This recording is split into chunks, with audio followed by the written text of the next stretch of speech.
దైవశక్తి అనే కార్యక్రమం ద్వారా సర్వశక్తిమంతుడైన దేవుని యొక్క మహాజ్ఞానపు సంగతులను క్రమముగా నేర్చుకుంటున్నటువంటి మీ అందరికీ మన ప్రభువును రక్షకుడునైన యేసుక్రీస్తు వారి పేరిట నా హృదయపూర్వకమైన వందనములను తెలియజేయుచున్నాను. ప్రియులారా, ఈరోజు మనిషి దేవునికి ఇచ్చినదేమిటి, దేవుడు మనిషికి ఇచ్చినదేమిటి అనే విషయాన్ని గురించి ఆలోచిద్దాం. సాధారణంగా మనుషులందరూ ఎటువంటి అభిప్రాయంతో ఉంటారంటే, దేవుడు మాకు ఇచ్చింది ఏమీ లేదు, కానీ మేమే దేవునికి ఎంతో ఇచ్చాం, మేమే దేవునికి ఎంతో ఇచ్చాం అని అనుకుంటూ ఉంటారు. అలాగే మనుషులలో ఉండే మరో అభిప్రాయం ఏంటంటే, దేవునికి ముందుగా మేము కొంత కానుకిస్తున్నాం, దానిని బట్టి దేవుడు మాకు దీవెనలు ఇవ్వాలి, ఆశీర్వాదాలు ఇవ్వాలి అనేటువంటి భావన కూడా మనుషుల్లో ఉంటుంది. ఏమిటది భావన? మేము దేవునికి ముందుగా కొంత కానుకిస్తున్నాం, కొంత చందా ఇస్తున్నాం, కొంత అర్పణ ఇస్తున్నాం. ఎందుకు అంటే భవిష్యత్తులో మాకు దీవెనలు ఇమ్మని, ఆశీర్వాదాలు ఇమ్మని దేవునికి ముందుగా మేము కొంత సొమ్మునిస్తున్నాం, కొంత అర్పణ ఇస్తున్నాం అని కూడా మనుషులు కొంతమంది భావిస్తూ ఉంటారు. అందుచేతనే అసలు మనిషి దేవునికి ఇచ్చినదేంటి, దేవుడు మనిషికి ఇచ్చినదేంటి, ఈ విషయాన్ని గురించి పరిశుద్ధ గ్రంథపు వెలుగులో ఈరోజు మనం ఆలోచన చేద్దాం. యోబు గ్రంథము 41వ అధ్యాయము 11వ వాక్యాన్ని మనం చూడగలిగితే, ఇక్కడ దేవుని మాటలే, ప్రత్యక్షంగా దేవుని మాటలే మనకు కనపడుతున్నాయి. దేవుడే మాట్లాడుతున్నాడు. ఈ ఇచ్చిపుచ్చుకునేటువంటి విషయాలను గురించి దేవుడే మాట్లాడుతున్నాడు. చూద్దాం. యోబు గ్రంథము 41వ అధ్యాయము 11వ వాక్యాన్ని మీరు చూడండి. నేను తిరిగి ఇయ్యవలసి ఉండునట్లు నాకెవడైనను ఏమైనను ఇచ్చెనా, ఆకాశ వైశాల్యం అంతటి క్రిందనున్నదంతయు నాదే గదా. దేవుడే ఇక్కడ మనుషులను ప్రశ్నిస్తున్నాడండి. ఏమని ప్రశ్నిస్తున్నాడు ఆయన? చూడండి. నేను తిరిగి ఇయ్యవలసి ఉండునట్లు నాకెవడైనను ఏమైనను ఇచ్చెనా. దేవుని యొక్క మాటల ఆంతర్యాన్ని గ్రహిస్తున్నారా? నేను తిరిగి ఇయ్యవలసి ఉండునట్లు నాకెవడైనను ఏమైనను ఇచ్చెనా. అలాగని మనుషులు ఆయనకు ఇవ్వలేదని దేవుడు ఇక్కడ చెప్పటం లేదు. అయితే మనుషులు నాకు ఇస్తున్నారు. ఎప్పుడు ఇస్తున్నారు? నేను వారికి ఇచ్చినప్పుడు, నేను వారికి ఇచ్చిన దానిలో నుండి కొంత మరల నాకు తిరిగిస్తున్నారు. అంతే తప్ప నేనేదో వారికి బాకీ పడినట్లుగా, నేను తిరిగి ఇయ్యవలసి ఉండునట్లు నాకెవడైనను ఏమైనను ఇచ్చెనా అని దేవుడు ప్రశ్నిస్తున్నాడు. ఆ తర్వాత ఏమంటున్నాడు ఆయన? ఆకాశ వైశాల్యం అంతటి క్రిందనున్నదంతయు నాదే కదా. మీరేమైనా సృష్టించుకున్నారా అని దేవుడు అడుగుతున్నాడండి. మీరేమైనా సొంతంగా తయారు చేసుకున్నారా అని దేవుడు ప్రశ్నిస్తున్నాడండి. మీరు నాకు అర్పణగా తీసుకొని వచ్చేటివన్నీ కూడా నేను సృష్టించినవే.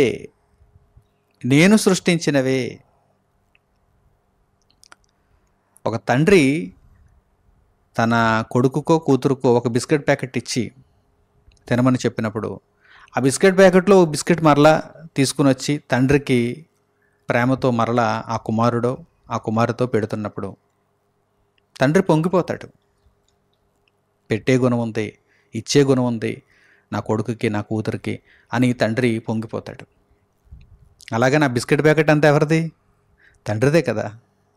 తండ్రి తన డబ్బులతో కొని తెచ్చినదే కదా. ఆ ఉదాహరణ మీకు అర్థమైతే ఇక్కడ ఈ విషయం కూడా మీకు అర్థం కావాలి. మనుషులకు అన్నింటినీ ఇచ్చింది దేవుడే, సమస్తమును ధారపోసింది దేవుడే. మనిషి దేనిని స్వంతంగా సృష్టించుకున్నాడు, తయారు చేసుకున్నాడు? లేదు. ప్రతిదీ సృష్టిలోనిదే. మూలం సృష్టి. ఆ సృష్టికి మూలం దేవుడే. దేవుని పని, దేవుని చేతికార్యం ఇదంతా. ఆ విషయాన్ని దేవుడు ఇక్కడ చెబుతున్నాడు. కనుక ఏ ఒక్కరూ కూడా నేను తిరిగి ఇయ్యవలసి ఉండునట్లు నాకు ఏమీ ఇవ్వలేదు. ఒకవేళ ఇచ్చారు అంటే నేను ఇచ్చిన దానిలో నుండి కొంత మరలా తీసుకుని వచ్చి నాకు ఇచ్చారు. నేను ఇచ్చిన దానిలో నుండే మరలా కొంత నా దగ్గరకు తీసుకొని వచ్చారు. అంతే తప్ప నేను తిరిగి ఇయ్యవలసి ఉండునట్లుగా నా యొద్దకు ఎవ్వరూ ఏమీ తేలేదని దేవుడు చెబుతున్నాడు. ఇప్పుడు మీరు ఆలోచన చేయండి. మనిషి దేవునికి ఇచ్చినదేమిటి? దేవుడు మనిషికి ఇచ్చినదేమిటి? మనిషి దేవునికి ఇచ్చినది దేవుడు ఇచ్చిన దానిలో కొంత. అది కూడా అందరూ ఇవ్వలేరు. కొందరు, త్యాగపూరితమైనటువంటి మనస్సు కలిగిన కొందరు మాత్రమే, నీతిమంతులు మాత్రమే, భక్తులు మాత్రమే దేవుని సేవకై అర్పణ ఇవ్వగలరు. దేవుడు ఇచ్చిన దానిలో కొంత, మిగిలిన వారు అది లేదు. ఇక దేవుడు మనిషికి ఇచ్చినది ఏమిటి అనగానే సమస్తాన్ని ఇచ్చాడండి. మనిషికి కావలసిన ప్రతిదానిని దేవుడు ఇచ్చాడు, ఇస్తున్నాడు, ఇస్తాడు కూడా. ఎందుకంటే ఆయన సమస్త మానవులను పోషిస్తున్నాడు, పోషించాలని నిర్ణయించుకున్నాడు. మనిషి దేవునికి ఇచ్చినది ఏమిటి అనగానే దేవుడు ఇచ్చిన దానిలో కొంత, అది కూడా కొంతమంది మాత్రమే, అందరూ కాదు. దేవుడు మనిషికి ఇచ్చినది ఎంత అనగానే సమస్తాన్ని దేవుడు మనిషికి ధారాదత్తం చేశాడు. సమస్తాన్ని, అనేక లోహాలు, అనేక పువ్వులు, అనేక పండ్లు, అనేక కూరగాయలు, అనేక మాంసకృతులు, అనేకమైనటువంటి పదార్థాలు, మనిషికి కావలసిన వాటినన్నిటినీ దేవుడు పుష్కలంగా ఈ సృష్టిలో పొందుపరిచాడు. దేవుడు మనిషికిచ్చినదేమిటి అని అడగగానే అసలు లేనిదంటూ ఏది అక్కడ కనిపించదు. అన్నీ దేవుడు మనిషికి అనుగ్రహించాడు. ఫలానాది లేదు అని చెప్పడానికి ఏదీ లేదు. సమస్తాన్ని దేవుడు మనిషికి అనుగ్రహించాడు. అందుచేతనే దేవుడు ఈ మాటలను ఇక్కడ పలుకుతున్నాడు. నేను తిరిగి ఇయ్యవలసి ఉండునట్లు నాకెవడైనను ఏమైనను ఇచ్చెనా, ఆకాశ వైశాల్యం అంతటి క్రిందనున్నదంతయు నాదే కదా అని దేవుడు ఇక్కడ సెలవిస్తున్నాడు. ఈ విషయాన్ని మనుషులు అర్థం చేసుకోవాలి. లేదంటే చాలామంది ఏమనుకుంటున్నారు, ఒక అపోహలో ఉంటున్నారు. నా సంపాదన నేను బాగా కూడబెట్టుకున్నాను, నా దగ్గరున్న దానిలో కొంత నేను దేవునికి ఇస్తున్నాను, నేనే దేవునికి ఎక్కువగా ఇవ్వగలుగుతున్నాను, నా వలనే దేవుడు పోషింపబడుతున్నాడు, నేను లేకపోతే దేవుడే లేడు అనేటువంటి భ్రమ కొంతమందిలో ఉంది. అలాగే మరికొంతమందిలో ఎటువంటి భ్రమ ఉంది, నేను దేవునికి కొంత ఇస్తే దేవుడు దానిని కొన్ని రెట్లు చేసి మరలా నాకు ఇస్తాడు అనేటువంటి భ్రమ కూడా కొందరిలో ఉంది. నేను దేవునికి కొంత ఇస్తే మరలా దాన్ని వృద్ధి చేసి, ఏదో బ్యాంకు వృద్ధి చేసినట్టు, పోస్ట్ ఆఫీసు వృద్ధి చేసినట్టు, స్టాక్ మార్కెట్లో పెట్టుబడి పెట్టినట్టు, నేను దేవునికి కొంత ఇస్తే మరలా దేవుడు తిరిగి నాకు ఇచ్చేస్తాడు, ఆయన దగ్గర ఉంచుకోడు, కొన్ని రెట్లు ఎక్కువ చేసి నాకు ఇచ్చేస్తాడు, అందుచేతనే నేను దేవునికి ఇస్తున్నాను అనేటువంటి భావనలో కూడా కొంతమంది దేవునికి ఇస్తున్నారు. ఈ భావనలన్నీ తప్పే. మొట్టమొదట ఈ విషయాలను అర్థం చేసుకోవాలి. దేవుడే మనకు సమస్తాన్ని ముందుగా అనుగ్రహించాడు. దేవుడు ఇవ్వకపోతే నా దగ్గర ఏముంటుంది? నా శరీరమే ఉండదు, నాకు జీవితమే ఉండదు, నా చుట్టూ ప్రకృతే ఉండదు, నాకు ఆహారం ఉండదు, నీరుండదు, ప్రాణవాయువు ఉండదు, ఏమీ ఉండదు. దేవుడే నాకు ఏమీ ఇవ్వకపోతే నా బ్రతుకే లేదు కదా. కనుక దేవుడు నాకు ముందుగా అన్నింటినీ ఇచ్చాడు. ఆయన తిరిగి నాకు ఇవ్వవలసినట్టుగా నేనేవి ఆయనకి ఇవ్వటం లేదు. నేనే రుణపడి ఆయనకు చెల్లిస్తున్నాను, ఆయనకి ఇవ్వగలుగుతున్నాను. నేను చాలా తక్కువ ఇవ్వగలుగుతున్నాను. తండ్రి, నేను నీకు పూర్ణముగా అర్పణ ఇచ్చేటట్లుగా, నేను నీ సేవార్థమై చక్కగా కొరత లేకుండా బ్రతికేటట్టుగా నన్ను దీవించు తండ్రి అని దేవుణ్ణి కోరుకోవాలి. ఆ విధానంలో మనం కొనసాగాలి. అంతే తప్ప నేను దేవునికి కొంత ఇస్తున్నాను, దేవుడు నాకు మరలా చాలా రెట్లు ఇవ్వాలనేటువంటి భావన కూడా తప్పే. దేవుడు మనకు ముందుగా ఎన్నో ఇచ్చాడండి. మనము ఆయనకు కొంత ఇచ్చి మరలా నీవు నాకు చాలా ఇవ్వాలి అని కండిషన్ పెట్టడానికి ఎక్కడ అసలు న్యాయం ఉంది చెప్పండి? దేవుడు ముందుగా మనకు అన్నింటినీ ఇవ్వలేదా? మనం ఇలా ఈరోజు బ్రతికున్నామంటే, ఈరోజు ఇలా మనుగడ కొనసాగించుకోగలుగుతున్నామంటే దేవుడు మనకు అన్నింటినీ ఇవ్వబట్టే కదా. కనుక ముందుగా ఆయనకు మనము కృతజ్ఞతాస్తుతులు చెల్లించాలి. మనము ఆయన తిరిగి ఇవ్వవలసినట్టుగా ఇవ్వడం కాదు, కృతజ్ఞతాభావంతో మనం ఇవ్వగలగాలి. హేబేలు అర్పణ ఇచ్చాడు దేవునికి, కయీను అర్పణ ఇచ్చాడు దేవునికి. వీరిద్దరూ ఇచ్చినవి అన్నీ కూడా దేవునివే. మరలా గొర్రెల మంద అంతా దేవునిదే, పొలములోని పంటంతా దేవునిదే. అయితే దేవుడు ఇచ్చిన దానిలో మరలా వీరు అర్పణగా తీసుకుని వస్తున్నారు. ఆ అర్పణ ఇచ్చే విషయంలో కూడా ఎంతో గొప్ప మనసు ఉండాలి, ఎంతో గొప్ప ఆలోచన ఉండాలి, ఎంతో గొప్ప వినయం ఉండాలి, ఎంతో గొప్ప కృతజ్ఞతాభావం ఉండాలి. కనుక ఆ విషయంలో ఉత్తీర్ణత సాధించాడు హేబెలు, ఆ విషయంలో ఫెయిల్ అయిపోయాడు కయ్యను. ఆ విషయంలో సరైనటువంటి జ్ఞానాన్ని కలిగి లేకపోయాడు కయ్యను. అందుచేత కయ్యను యొక్క అర్పణ తీసుకోబడలేదు, నిరాకరింపబడింది. హేబెలు యొక్క అర్పణ తీసుకోబడింది. ఈరోజు మనము కూడా హేబెలు వలె చక్కగా ఆలోచించాలి. ఇదిగో దేవుడు వ్రాయించినటువంటి విషయాలను అర్థం చేసుకోవాలి. మనము దేవునికి ఇస్తున్నది ఏమిటి? ఆయన మనకు ఎంతో ఇచ్చాడు, మనము కొద్దిగా తిరిగి ఇవ్వగలుగుతున్నాం. అలా ఇచ్చే విషయంలో కూడా ఎంతోమంది మరలా వెనకడుగు వేస్తున్నారు. దేవుడు మనకిచ్చినది ఎంతో, మనము దేవునికి ఇచ్చేది కొంతే. ఇంకా పరిశుద్ధ గ్రంథంలో ఈ విషయమై వ్రాయబడినటువంటి సంగతులను మనం చూద్దాం. దేవుడు వ్రాయించాడు, ఈ సంగతులను వ్రాయించాడు. చూద్దాం. 50వ కీర్తన 10వ వాక్యం నుండి మీరు చూడండి. 50వ కీర్తన 10వ వాక్యం నుండి, అడవి మృగములన్నీయు 1000 కొండల మీది పశువులన్నీయు నావే గదా, కొండలలోని పక్షులన్నిటినీ నేను ఎరుగుదును, పొలములలోని పస్వాదులు నా వశమై యున్నవి, లోకమును దాని పరిపూర్ణతయు నావే. ఏది నాది కాదని మీరు చెప్పగలరు? ఏది మీదని మీరు నిరూపించుకోగలరు అని దేవుడు ఇక్కడ ప్రశ్నిస్తున్నాడు. అన్నీ నావే కదా, లోకమును దాని పరిపూర్ణతయు నాదే కదా, సమస్తము నావే కదా అని దేవుడు ఇక్కడ వ్రాయించాడు. ప్రియులారా, ఈ మాటలను మనం చదువుతున్నప్పుడు అసలు ఈ ప్రకృతిలో మన కంటికి కనిపిస్తున్న ప్రతిదీ కూడా దేవుడు మనిషికి ఇచ్చిందే అని గ్రహించాలి. ఈ జ్ఞానమును నేర్చుకోవాలి. ఎప్పుడు కూడా గర్వపు పోకడ దేవునికి ఇచ్చే విషయంలో ఉండకూడదు. ఇక్కడ మనం ప్రధానంగా గమనించవలసినటువంటి విషయం అదే. మనము దేవునికి ఇచ్చే విషయంలో ఎప్పుడు కూడా గర్వపు పోకడ ఉండకూడదు.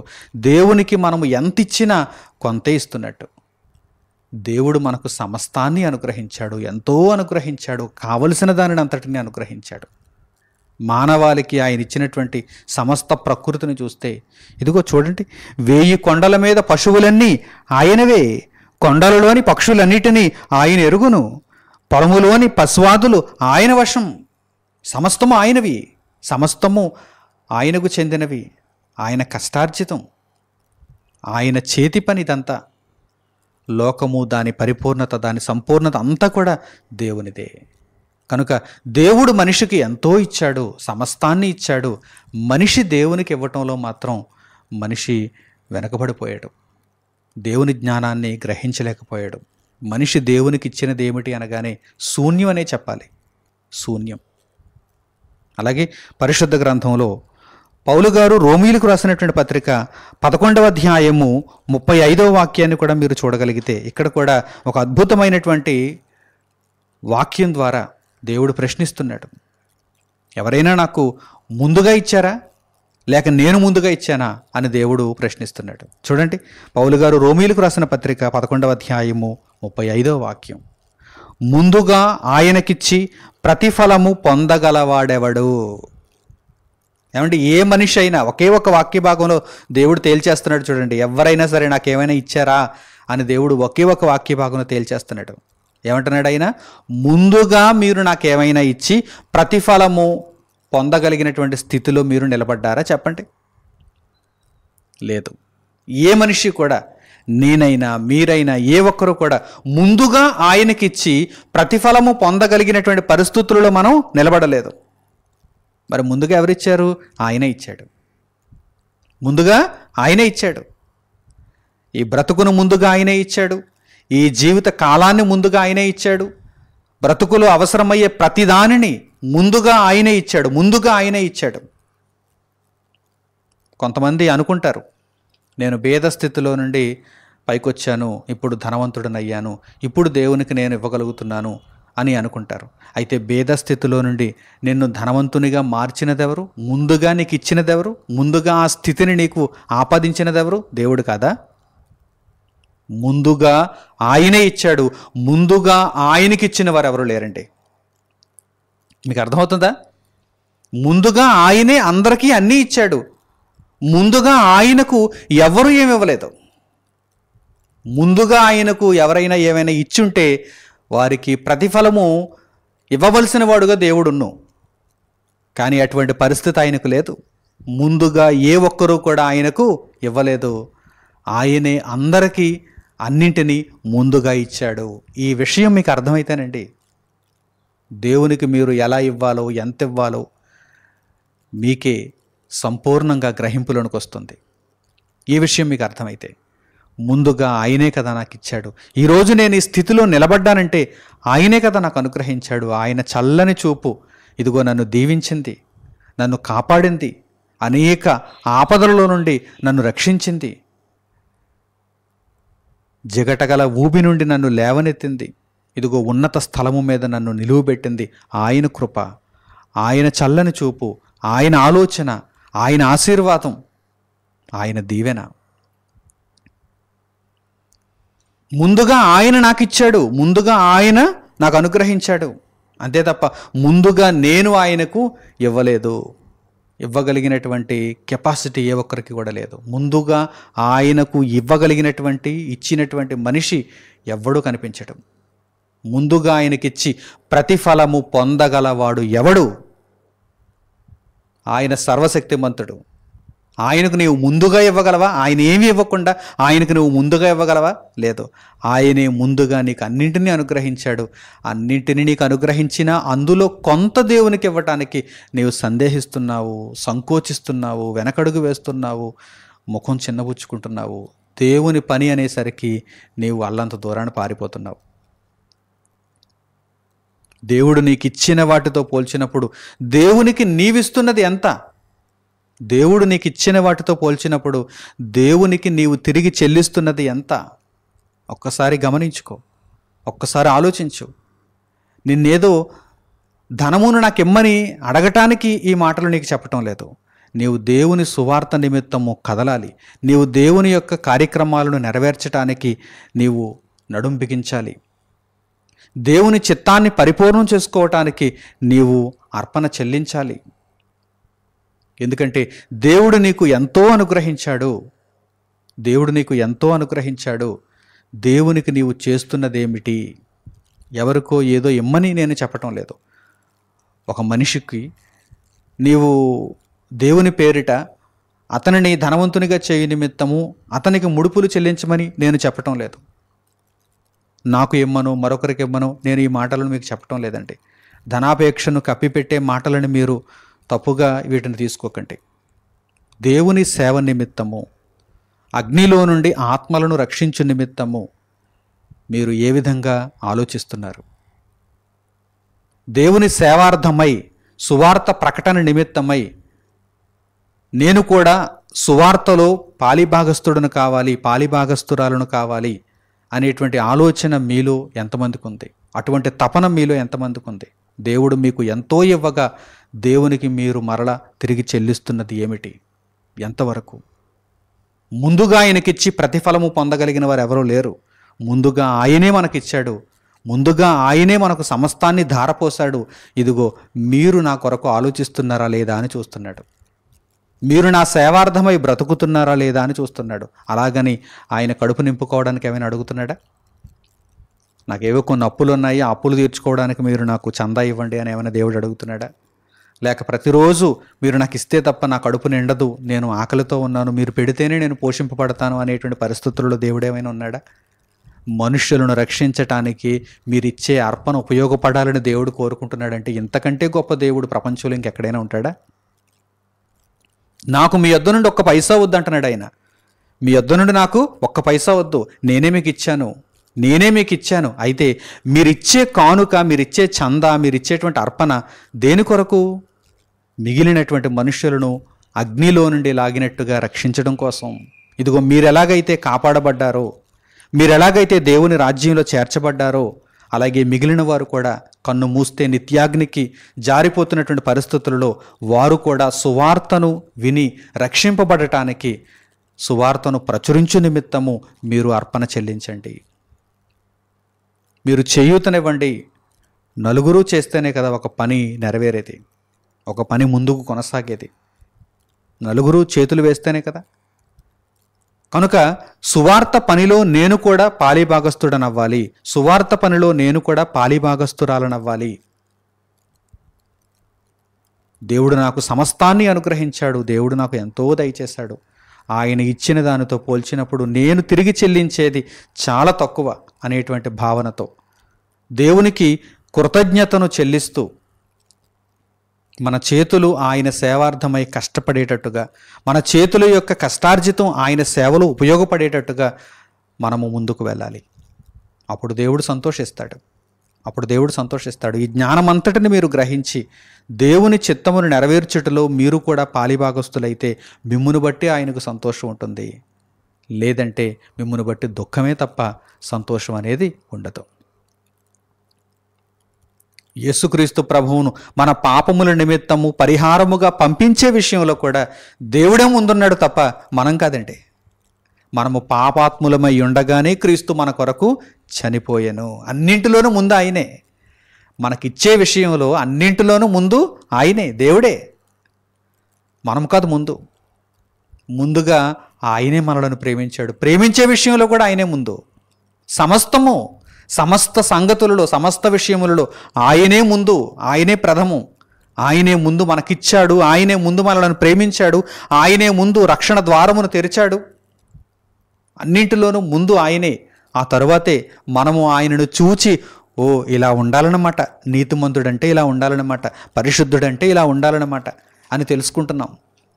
ఆయన ఒక మాదిరి, ఆయన మనకు ఒక పోలికనుంచాడు. చూడండి, యోహాను గారి యొక్క మొదటి పత్రిక 4వ అధ్యాయము 10వ వాక్యాన్ని మీరు చూడండి. ముందుగా ఆయన మనలను ప్రేమించి యేసుక్రీస్తు ప్రభువును మన కొరకు అర్పణ చేశాడని అక్కడ వ్రాయబడింది. యోహాను గారి యొక్క మొదటి పత్రిక 4వ అధ్యాయము 10వ వాక్యం. మనము దేవుని ప్రేమించితిమని కాదు. మొట్టమొదట మనము దేవుణ్ణి ప్రేమించలేదు, దేవుడే మనలను మొట్టమొదట ప్రేమించాడు. ఆ ప్రేమతో మనలను ఆకర్షించాడు. ఇప్పుడు మనము దేవుణ్ణి ప్రేమించడానికి మనకు అవకాశం ఏర్పడింది. మన మనస్సు తెరువబడింది, మనోనేత్రములు తెరువబడ్డాయి. ఇప్పుడు మనం ఆలోచించాం, అవును నేను దేవుణ్ణి ప్రేమించాలి. ఎలా ప్రేమించాలి? ఇదిగో దేవుడు నన్ను ప్రేమించినట్టుగా ప్రేమించాలి. తన కుమారుని నా కొరకు ఆయన సమర్పించాడు. ఇదిగో నేను కూడా ఆయన సేవార్థమై కదలాలి, ఆయన సేవార్థమై నా జీవితాన్ని ఆయనకు సమర్పించాలి అని మనము ప్రేమించగలగాలి. ఆ ప్రేమను నేర్చుకోవాలి. మొదట మనము ప్రేమించితమని కాదు, మన దగ్గర ఆయన ప్రేమించే పాఠాన్ని నేర్చుకోలేదు, ఆయన దగ్గరే మనము ప్రేమ పాఠాన్ని నేర్చుకున్నాం. చూడండి, మనము దేవుని ప్రేమించితమని కాదు, తానే మనలను ప్రేమించి మన పాపములకు ప్రాయశ్చిత్తమై ఉండుటకు తన కుమారుని పంపెను. ఇందులో ప్రేమయున్నది. మన పాపములకు ప్రాయశ్చిత్తముగా తన కుమారుని పంపించేశాడు ముందుగా. మనం ఇంకా అప్పటికి పాపాత్ములమే, ఇంకా అప్పటికి మనకు ప్రార్థన లేదు, వాక్యం లేదు, జ్ఞానం లేదు, భక్తి లేదు, దుర్మార్గులుగా తిరుగుతున్నాం, అక్రమకారులుగా తిరుగుతున్నాం. మనలను చూచాడు దేవుడు. మొదట నేను ప్రేమించాలి అనుకున్నాడు ఆయన. ఏమనుకున్నాడు? మొదట నేను ప్రేమించాలి, వారు ప్రేమించిన తరువాత నేను ప్రేమిద్దాం అని ఆయన అనుకోలేదండి. మొదట ఆయనే మెట్టు దిగిపోయాడు. మన కొరకు సమస్తాన్ని మొదట ఇచ్చినది ఆయనే. అలాగే మనకు ప్రేమను చూపించటంలో కూడా మొదటగా ఆయనే తన కుమారుని పంపించి తన ప్రేమను చాటుకున్నాడు. మన పాపములకు ప్రాయశ్చిత్తముగా తన కుమారుని పంపించాడు. ఇందులో ప్రేమ ఉన్నది. మనము మొదట ఆయనను ప్రేమించితమని కాదు, దేవాని కుమారుని పంపించు, నేను ఎక్కువగా ప్రేమిస్తున్నాము, మమ్మను పరలోకానికి చేర్చుకో, మా పాపముల నుండి మమ్మను విముక్తులను చేయని మనము మొదట ఆయనను ప్రేమించితమని కాదు. ఆయనే మొదట మనలను ప్రేమించాడు, తన కుమారుని పంపించాడు, మన పాపములకు ప్రాయశ్చిత్తముగా ఆయనను బలి చేశాడు. ఆయన చనిపోయి సమాధి చేయబడి తిరిగి లేచాడు, మనకు రక్షణను అనుగ్రహించాడు. ఇందులో ప్రేమయున్నది. కనుక నా ప్రియులైనటువంటి సహోదరి సహోదరులారా, దేవుడే మొదట మనలను ప్రేమించాడు. దేవుడే మొదట సమస్తాన్ని మనకు అనుగ్రహించాడు. ఇప్పుడు మన బాధ్యత దేవుడు మనలను ప్రేమించినట్టుగా మనము దేవుణ్ణి ప్రేమించాలి. దేవుడు మనకు ఇచ్చినట్టుగా మనము దేవునికి ఇవ్వాలి. ఈ విషయాన్ని సంపూర్ణముగా గ్రహించిన వారైతే ఇక మీదట జ్ఞానపు వెలుగులో మీరు నడుచుకుంటారు. దేవుని చిత్తాన్ని మీరు నెరవేరుస్తారు. ఉన్నతమైనటువంటి బహుమానము కొరకు ఎదురు చూస్తారు. మంచి నిర్ణయాలు తీసుకుంటారని హృదయపూర్వకంగా కోరుకుంటూ ఈ సందేశమును ఇంతటితో నేను ముగిస్తున్నాను. తండ్రి అయిన దేవునికి ప్రార్థనలో ఏకీభవించండి. పరలోకమందున మా కన్న తండ్రి, ఉన్నతమైనటువంటి విషయాలను మహాజ్ఞానముగా మాకు అనుగ్రహించినందుకు మా హృదయపూర్వకమైన కృతజ్ఞతాస్తుతులను మీకు తెలియజేస్తున్నాము. దేవా, ముందుగా మీరు మమ్మల్ని ప్రేమించారు. ముందుగా మీరు మాకు సమస్తమును అనుగ్రహించారు. మీరు తిరిగి ఇయ్యవలసినట్టుగా తండ్రి మేమేమీ ఇయ్యలేకపోతున్నాము. నాయనా, ముందుగా మీకు ఇచ్చి ప్రతిఫలము పొందగలిగినటువంటి పరిస్థితుల్లో కూడా మేము లేము. మీరే ముందుగా మాకు అన్నిటినీ అనుగ్రహించారు. తండ్రి, మా జీవిత కాలమందు మా యొక్క బ్రతుకు విధానము మీ మార్గములో ఎలాగూ నడుచుకొనవలెనో, ఎలాగూ ముందుకు కొనసాగవలెనో ఇదిగో తండ్రి, ఈ సందేశము ద్వారా మీరు మాకు నేర్పించారు. ఏ విషయంలోనూ వెనకడుగు వేయకుండా మీకు ఇచ్చే విషయంలో, మీ సేవార్థమై బ్రతికే విషయంలో, మిమ్మల్ని ప్రేమించే విషయంలో తండ్రి మీరు మాకు ఒక మంచి ఉదాహరణగా నిలబడ్డారు కనుక మిమ్మల్ని అర్థం చేసుకున్నటువంటి మేమందరము ఎటువంటి సంకుచిత స్వభావం లేకుండా విశాలమైనటువంటి హృదయంతో సంపూర్ణముగా మీకు అర్పితమవుతూ లోబడుతూ నిత్యత్వాన్ని పొందగలుగుటకు తండ్రి యేసుక్రీస్తు ప్రభువు వారి మార్గములో చక్కగా నడుచుకునేటువంటి భాగ్యమును మాకు అనుగ్రహించండి. నాయన, మీ సేవార్థమై బ్రతుకుతూ సువార్త సేవ విషయంలో వారు పాలిభాగస్తులుగా ఉంటూ మీ చిత్తమును నెరవేర్చుచున్నటువంటి నా సహోదరులు, మీ బిడ్డలందరి నిమిత్తము తండ్రి నేను ఎంతగానో సంతోషిస్తూ వారంతా చివరి వరకు తండ్రి నమ్మకస్తులై మీరు ప్రేమించిన ప్రేమకు తిరిగి తండ్రి మిమ్మను గొప్పగా ప్రేమించేవారుగా ఉండగలుగుటకు వారు తమ యొక్క జీవితమును మీకు పూర్ణముగా సమర్పించుకున్నవారుగా ఉండగలుగుటకు సహాయమును అనుగ్రహించండి. నాయనా, వారిని పరలోకపు మీ ఇంటి దీవెనలతో మీరు కాపాడండి. మీ కాపుదల, మీ సంరక్షణ వారికి తోడుగా ఉంచండి. తండ్రి, మేమందరము సువార్త సేవ విషయంలో ఒక్కొక్క అవయవముగా పనిచేస్తూ ఇంకను అనేక మంది చెంతకు మీ మాటలను తీసుకుని వెళ్ళగలిగేటువంటి అనుకూలతను, అవకాశములను ఏర్పరచుమని మిమ్మల్ని కోరుకుంటూ మీ సేవను జరిగించే విషయంలో ఏమాత్రము మేము వెనుకబాటులో ఉండిపోకుండా, నీరసించిపోకుండా మెలకువ కలిగినటువంటి జీవితాలతో నాణ్యమైన పని చేస్తూ, వేగవంతమైన పని చేస్తూ తండ్రి మా తరములో అనేకులకు సేవ చేసి నిద్రించగలిగేటువంటి గొప్ప భాగ్యమును, ధన్యతను మీరు మాకు అనుగ్రహించమని మిమ్మల్ని కోరుకుంటూ మా ప్రార్థన మనవులను మా ప్రభువును మా రక్షకుడునైన యేసుక్రీస్తు వారి పేరిట మిమ్మల్ని వేడుకొనుచున్నాము తండ్రి. ఆమేన్. అందరికీ వందనములు. సెలవు.